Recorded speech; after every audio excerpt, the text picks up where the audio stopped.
नमस्कार। जय हिंद दोस्तों। हम लोग समसामयिकी करंट अफेयर्स पढ़ रहे थे और उसके अंतर्गत दिसंबर माह की क्रॉनिकल पढ़ रहे थे, जिसका आज का जो टॉपिक है वह है सार संक्षेप।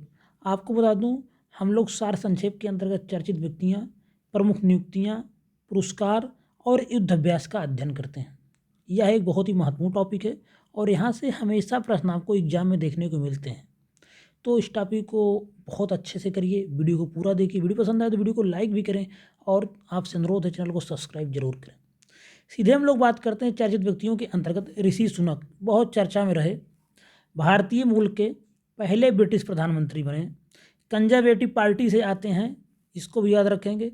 ब्रिटेन के सबसे कम उम्र 42 वर्ष के प्रधानमंत्री और प्रधानमंत्री जिनका जो परिवार पंजाबी खत्री था, यह यूके के 57वें नंबर के प्रधानमंत्री हैं।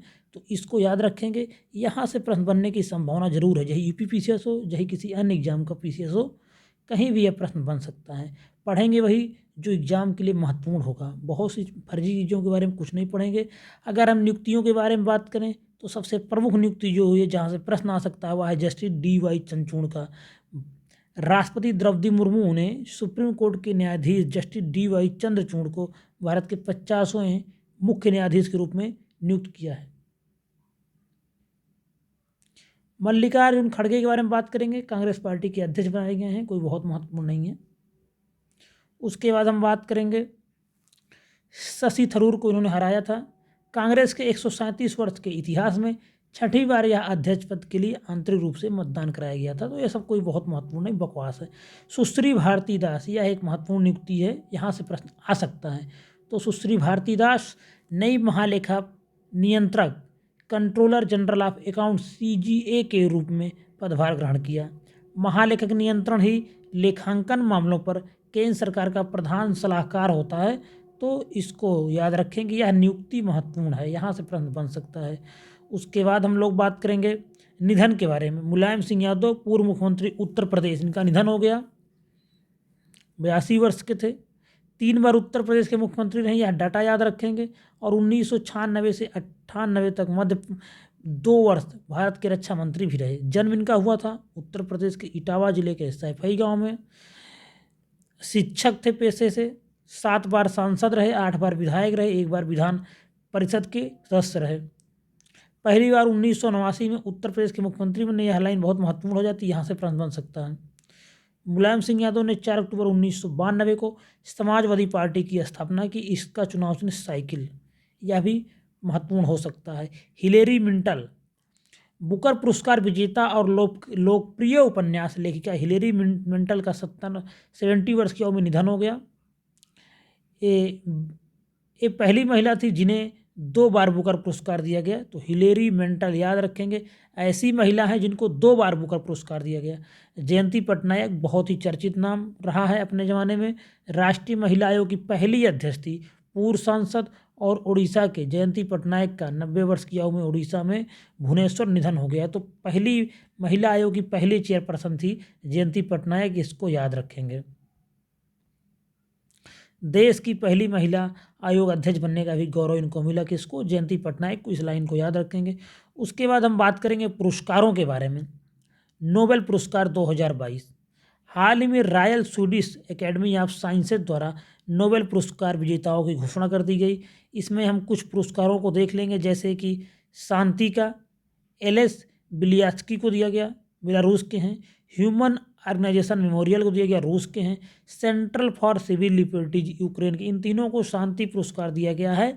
अब 3-4 लोगों को जब नाम दे उठता है तो उनके पूछने का चांस बहुत कम होता है, लेकिन शांति का पुरस्कार पूछा जाता रहता है, तो इसको याद रखेंगे। साहित्य में 1 लोग को दिया गया है, यह ज़्यादा महत्वपूर्ण हो जाता है। एनी एरनॉक्स को, फ्रांस के हैं, इनको मिला है साहित्य का नोबेल पुरस्कार, एनी एरनॉक्स। उसके बाद अगर हम बात करें अर्थशास्त्र का, भी आप वीडियो पॉज करके यहाँ से देख सकते हैं। बेन एस बर्नान के, डगलस W. डायमंड और फिलिप एस डाइविग।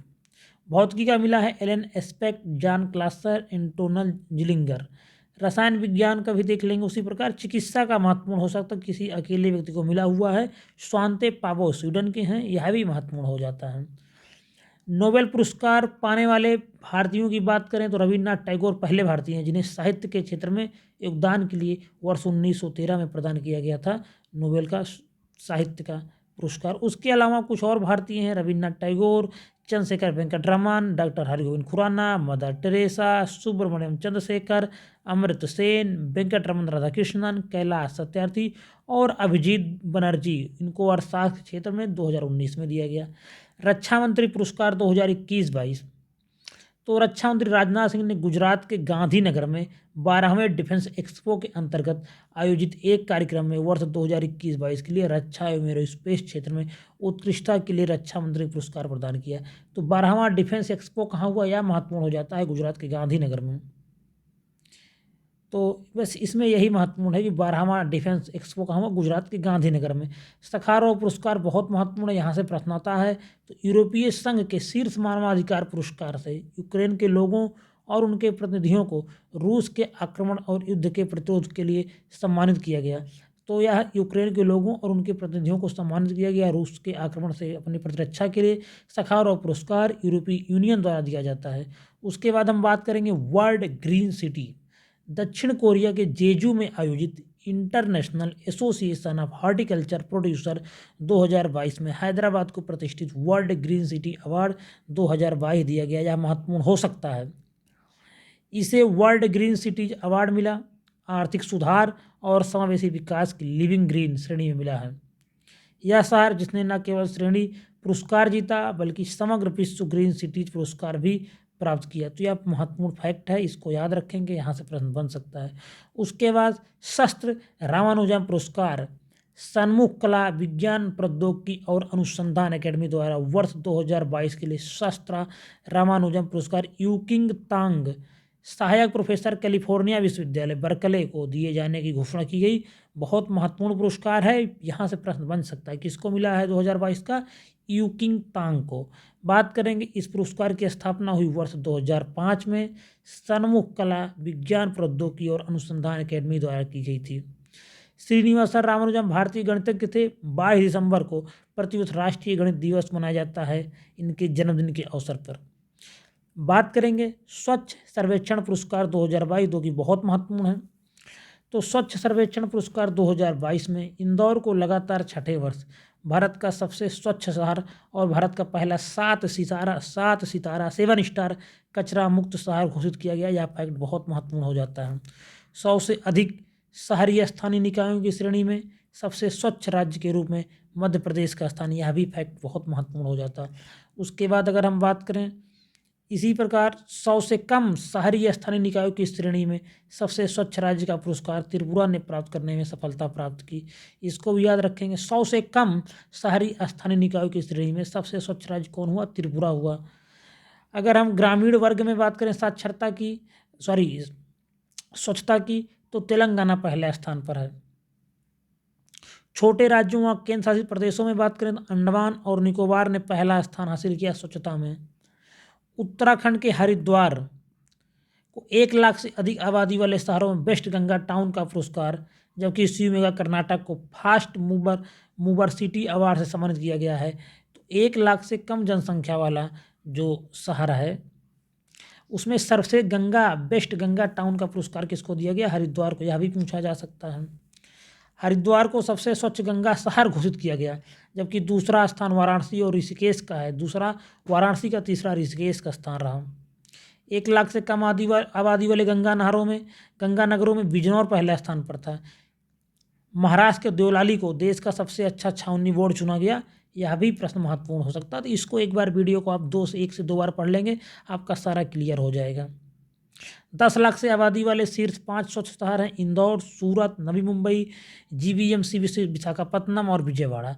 1 लाख आबादी से कम स्वच्छ 5 शहर हैं पंचगनी, पाटन, करहाड़, लोनावाला और करजात। हरमन केस्टन पुरस्कार भारतीय जाति विरोधी कार्यकर्ता, लेखिका और कवयित्री मीना कंडासामी को हरमन केस्टन पुरस्कार 2022 का विजेता घोषित किया। थोड़ा सा देख लेंगे, कोई बहुत महत्वपूर्ण नहीं है, लेकिन हरमन केस्टन पुरस्कार पूछा जा सकता है। किसको मिला? मीना कंडासामी को। एक बार सुन लीजिए, बस आपको याद आ जाएगा। UNSDG चेंज मेकर पुरस्कार 2022 सामाजिक कार्यकर्ता सृष्टि बख्शी को संयुक्त राष्ट्र SDG एक्शन अवार्ड में चेंज मेकर पुरस्कार से सम्मानित किया गया है। लिंग आधारित हिंसा का सामना करने और सार्वजनिक स्थानों पर सुरक्षित पहुंच की वकालत करने के लिए इनको यह पुरस्कार दिया गया। किसको? सृष्टि बख्शी को। महत्वपूर्ण हो सकता है UNSDG चेंज मेकर पुरस्कार सृष्टि बख्शी को। दादा साहब फाल्के पुरस्कार मिला है किसको? अभिनेत्री हैं आशा पारेख को 2020 के दादा साहब फाल्के पुरस्कार से सम्मानित किया गया 68वें नेशनल फिल्म अवार्ड में। यह अवार्ड पाने वाली आशा पारेख 7वीं महिला हैं और देविका रानी यह अवार्ड प्राप्त करने वाली पहली अभिनेत्री थी। तो यह भी एक फैक्ट महत्वपूर्ण है, इसको याद रखेंगे। दादा साहब फाल्के अवार्ड की शुरुआत वर्ष 1969 में दादा साहब फाल्के की जन्म शताब्दी वर्ष में की गई थी। तो इसको भी याद रखेंगे, इस फैक्ट को भी पूछा जा सकता है। उसके बाद हम बात करेंगे राष्ट्रीय पर्यटन पुरस्कार। उपराष्ट्रपति जगदीप धनखड़ ने विश्व पर्यटन दिवस 2022 के अवसर पर पर्यटन मंत्रालय द्वारा आयोजित कार्यक्रम राष्ट्रीय पर्यटन पुरस्कार प्रदान किए गए। Go beyond 75 experience of north India ये पुस्तक भी जारी की गई। तो go beyond 75 experience of north India पुस्तक उपराष्ट्रपति ने जारी किया, टूरिज्म से संबंधित है। सरकार द्वारा राष्ट्रीय पर्यटन नीति 2022 बनाई गई है। इस नीति का लक्ष्य देश में पर्यटन का विकास, पर्यटन उद्योगों को सहायता देना, पर्यटन समर्पित कार्यक्रमों को मजबूत करना और पर्यटन के उपक्षेत्रों का विकास करना है। बात करेंगे राष्ट्रीय लता मंगेशकर पुरस्कार। तो यह पुरस्कार इस बार किसको दिया गया? 2 पार्श्व गायकों कुमार सानू और संगीतकार जोड़ी आनंद मिलिंद को प्रदान किया गया। तो 2022 के लिए किसको प्रदान किया गया? महत्वपूर्ण हो सकता है मध्य प्रदेश सरकार ने कहा है यह। तो MPPCS के लिए महत्वपूर्ण हो सकता है यह। 2 पार्श्व गायक किनको? कुमार सानू एवं संगीतकार जोड़ी आनंद मिलिंद को यह पुरस्कार प्रदान किया गया है। राष्ट्रीय लता मंगेशकर पुरस्कार। राष्ट्रीय लता मंगेशकर पुरस्कार वर्ष 1984 में स्थापित किया गया था। कोई बहुत महत्वपूर्ण नहीं है। इसके बाद हम बात करेंगे ब्रेक थ्रू पुरस्कार के बारे में। तो इसकी स्थापना 2010 में सिलिकॉन वैली उद्यमियों के लिए एक समूह द्वारा की गई। यह पुरस्कार विज्ञान के क्षेत्र में सबसे समृद्ध पुरस्कार है। ब्रेक थ्रू पुरस्कार को ऑस्कर ऑफ साइंस भी कहा जाता है। तो ब्रेक थ्रू पुरस्कार के बारे में सिर्फ जान लीजिए, यह साइंस से संबंधित पुरस्कार है। Nansen refugee award. संयुक्त राष्ट्र शरणार्थी उच्चायुक्त UNHCR ने घोषणा किया है कि पूर्व जर्मन सांसद एंजेला मर्केल को वर्ष 2022 का UNHCR नानसेन रिफ्यूजी अवार्ड प्रदान किया जाएगा। बहुत महत्वपूर्ण पुरस्कार है, यहाँ से प्रश्न आपको देखने को मिल सकता है।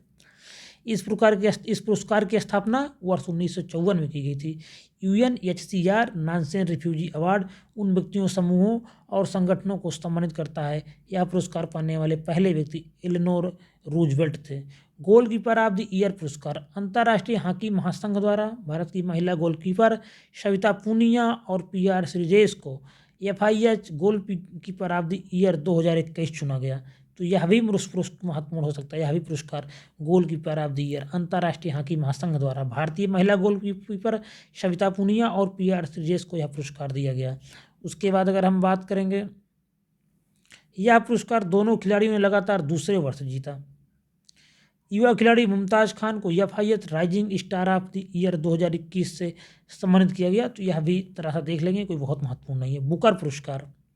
श्रीलंकाई लेखक सेहान करुण तिलका ने प्रतिष्ठित साहित्य अवार्ड बुकर पुरस्कार 2022 जीता है। सेहान करुणा तिलका अपने राग गीतों, स्क्रीन प्ले, ट्रेवल स्टोरीज के लिए प्रसिद्ध हैं। तो यह पुरस्कार तो बहुत महत्वपूर्ण हो जाता है, याद रखेंगे। बुकर पुरस्कार 2022 किसको मिला? श्रीलंका के सेहान करुणा तिलका को। दी 7 मून्स ऑफ माली अल्मेड़ा के लिए पुरस्कार दिया गया है। युद्धाभ्यास। सैन्य अभ्यास सिम्बेक्स 2022 भारतीय नौसेना विशाखापट्टनम में सिंगापुर भारत द्विपक्षीय नौसैनिक अभ्यास सिम्बेक्स के 29वें संस्करण की मेजबानी कर रहा है। सैन्य अभ्यास सिम्बेक्स किसके बीच हो रहा है? सिंगापुर और भारत के बीच। तो यह महत्वपूर्ण होगा। सिम्बेक्स किसका है? सिंगापुर और इंडिया, भारत का विशाखापट्टनम में आयोजित किया जाएगा। उसके बाद हम बात करेंगे अभ्यास प्रस्थान के बारे में बात करेंगे। पूर्वी नौसेना कमान के मुख्यालय में कृष्णा गोदावरी बेसिन अपतटीय विकास क्षेत्र में अपतटीय सुरक्षा अभ्यास प्रस्थान आयोजित किया गया। किसका है? नौसेना का है अभ्यास प्रस्थान। उसके बाद हम बात करेंगे ऑपरेशन गरुड़। केंद्रीय जांच ब्यूरो सीबीआई द्वारा मादक पदार्थों के अंतर्राष्ट्रीय नेटवर्क पर नकेल कसने के लिए एक बहुचरणीय अभियान चलाया गया। तो ऑपरेशन गरुड़ किसके संबंधित है? सीबीआई से संबंधित है। यह महत्वपूर्ण हो सकता है। मादक पदार्थों पर नकेल कसने के लिए चलाया गया। बात करेंगे नौसेना अभ्यास IMT त्रिलाट किसके बीच हुआ है? भारत मोजाम्बिक तंजानिया के बीच त्रिपक्षीय नौसैन्य अभ्यास IMT त्रिलाट का पहला संस्करण तंजानिया के डार एस सलाम में आयोजित किया गया। तो यह भी एक महत्वपूर्ण फैक्ट है, इसको देख लेंगे। नौसैन्य अभ्यास IMT त्रिलाट, आई से इंडिया, एम से मोजाम्बिक, तंजानिया टी से। तो इसका आयोजन पहली बार अभी हो रहा है। कहाँ पे हुआ? तंजानिया के डार एस सलाम में। इसी के साथ यह वीडियो पे समाप्त होता है। अगर आपको वीडियो पसंद आया है तो वीडियो को लाइक ज़रूर करें। आपसे अनुरोध है चैनल को देखें और सब्सक्राइब करें। धन्यवाद।